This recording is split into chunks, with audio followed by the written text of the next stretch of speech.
Portugal have won their second Nations League in their history. And is this a big deal? Can this be a turning point for Roberto Martinez as the manager of Portugal? Because there's been a lot of criticism for the manager after the Euro 2024 debacle where they barely got by Slovenia in the round of 16, a horrific performance against France. There is still question marks with Roberto Martinez. Martinez doesn't have the full support of the Portuguese supporters, and why should they? What has he proved to them that's saying, yep, I can lead you guys to the World Cup next year and be successful? If you want a longer breakdown of the other nations in the Nations League, let me know your thoughts in the comments down below. If that like gets 100 likes, I'll drop a video on that. But this video is solely on Portugal. Portugal performed well.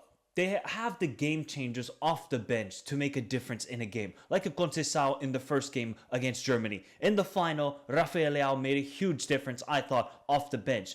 But that's because Portugal are blessed with talent in every department. You look at the goalkeeper, Diogo Costa, decent goalkeeper. I think he can get to a very good level. Center back wise, they're pretty solid there. I mean, they have the best left back in the world. Nuno Mendes is an unreal left back. One of the best we have seen in the 21st century going forward. Elite. Look at that goal he scored yesterday. Defensively, a one-on-one machine. I mean, nobody can get past him right now. And I just like his confidence he's playing at the moment. I think that's down to Luis Enrique and the job he has done. But Nuno Mendes, I mean, he has taken his stocks to a new level. And you can only just see him getting better and better. And he's just such a good modern day fullback. Even back in the day, early 2000s, late 90s, he would have been elite then. I just see Nuno Mendes and saying, that's a game changer for Portugal right there. You look at the fullbacks in their history. I mean, Fabio Contrao, really?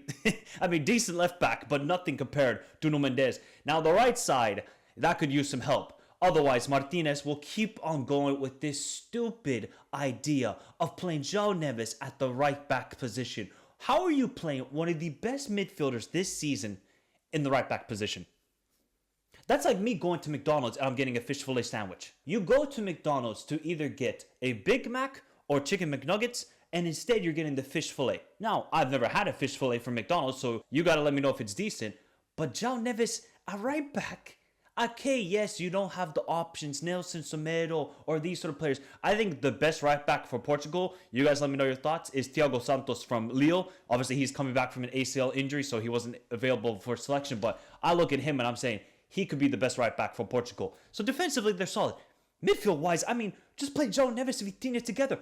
I don't need to have a bachelor's degree, a master's, or a PhD in footballing tactics or a UEFA coaching license A to know that João Neves and Vitinha should be your starting midfield every single game. No Bernardo Silva, no Palhinha, no Ruben Neves. It is Vitinha and João Neves for the next 5 to 10 years for Portugal. Okay? And then Bruno Fernandes in the 10. Right side, you can go with Neto, Conceição, whatever player. Left side, it should be Leao. I just love Leao. He's one of my favorite players. I know he's very frustrating at times for Portugal and Milan, but when the guy is on it, unstoppable player. And then obviously Cristiano up top. So when you look at that team on paper, that is a top 5 team in international football right now. It is. It's up there with Argentina, Spain, France, England. You could say that team is better than Germany right now. But when you see them play sometimes, let's not forget, while it's very wonderful that Portugal won the Nations League, I remember I watched that game against Denmark in the quarterfinal, especially in Copenhagen. They got absolutely destroyed. It should have been 4-5-0. Diogo Costa saved their asses in that game. If Portugal lost to Denmark in the quarterfinal, Roberto Martinez would have been sacked. And rightfully so. His tenure has been clueless. While he got he got the job done today, or yesterday, excuse me, and he got them the trophy. Fair enough. But I'm just looking at this Portugal team. I'm saying to myself, these guys can win it. They can win the World Cup if they're locked in. I'm no Cristiano fan, but I'm just like this team because I look at the balls they have, and I know Portuguese people want to win this World Cup because they know, hey, we got the talent. 2016, they didn't have the talent. You could say 2014 World Cup, they didn't have the talent. 2026 World Cup, Portugal got talent. So they need to be playing like it. There was a report actually last week that I wanted to highlight where it was from Portuguese news outlet Notícias that said Roberto Martinez will not be the manager for the qualifying phase of the 2026 World Cup, even if Portugal wins the Nations League this week. Jorge Jesus is mentioned as a strong candidate to replace him. So my question to you is, would you sack Martinez or would you keep him? Personally, Obviously, I'm not the biggest fan of Martinez because I've just seen what he did with Belgium. I just thought, okay, you did well to get them to the semifinal, but that Belgium golden generation was ridiculous. Maybe if he was there for Euro 2016, they would have won it because they lost, obviously, to Wales in the quarterfinal. But Martinez has been given time and time again opportunities with some seriously good teams. And I just look at this Portugal team and I say, seriously good team. The final yesterday, it wasn't the greatest, right? It wasn't the greatest quality. You know, we saw some moments from Zumbamendi to Orizabal to Cristiano to other players, but there was no like continuous good flow of play, I thought, in the match. Same thing for Portugal against Germany.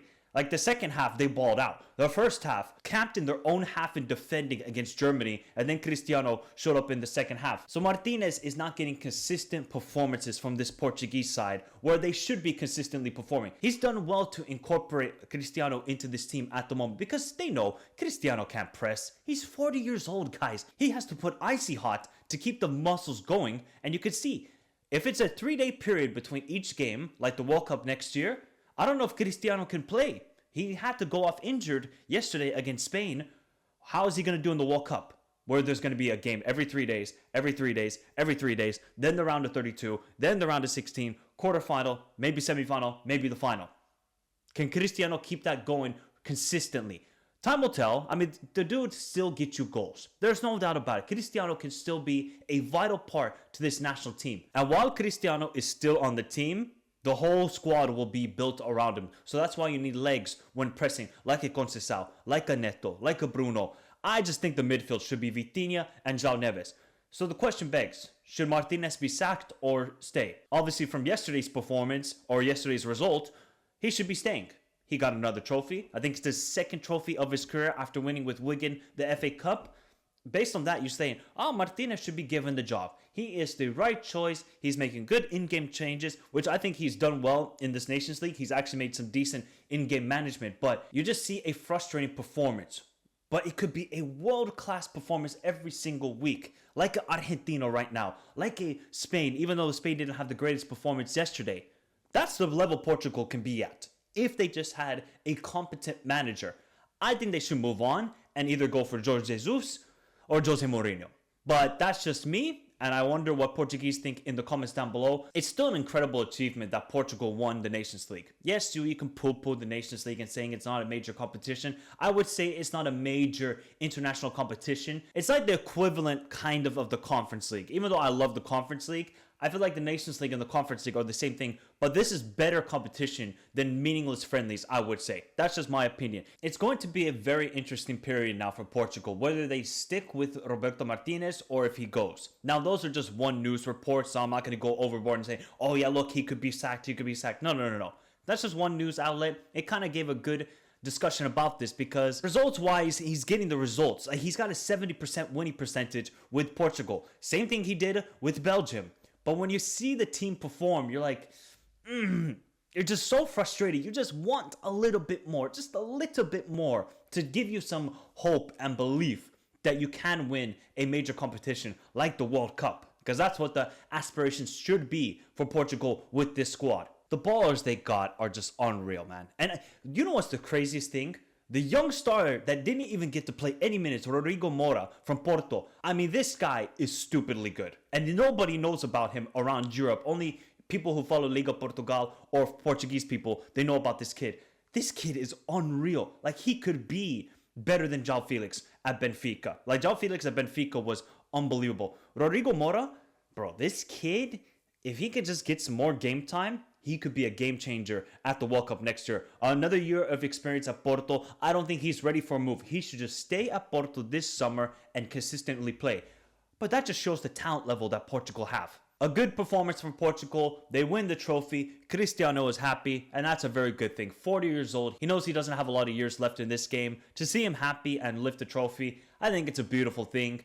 And hopefully, for many people around the world, he wins the World Cup next year because that would just be such a crowning moment of his career and to bring Portugal their first ever World Cup. But that will be all down to if Roberto Martinez can pick the right lineup and the right tactics. We don't need to see tiki-taka triangles from Portugal. They are able to play quick in transition and counter-attacking. But it also comes down to the lineup choices. You have your favorites as a manager. International managers, they all have their favorites. Look at Rabiot and Deschamps. Bernardo Silva is a good player, and I'm not going to like single him out and say, oh, he should not be starting or this sort of nonsense, but you could just see like there's the ingredients for a perfect midfield in Vitinha and João Neves. Just play that. Bernardo Silva could be a great impact sub. Portugal, they got all the ingredients to win the World Cup next year. But it comes down to player selection, Roberto Martinez, and whether Cristiano can truly stay healthy and perform at the highest level still heading into next year. But let me know your thoughts in the comments down below. Would you keep Roberto Martinez or would you sack him? And are Portugal right now a top 5 favorite to win the World Cup next year? Remember to hit the like button, subscribe to the channel if you're new around here. Remember to follow me on all the socials, Instagram, Twitter, join the Discord, all those links in the description down below. And if you want to see a longer in-depth video about the other nations in the Nations League, let me know your thoughts in the comments down below. Have a beautiful day. Stay safe in this crazy world. Till next time. Adios.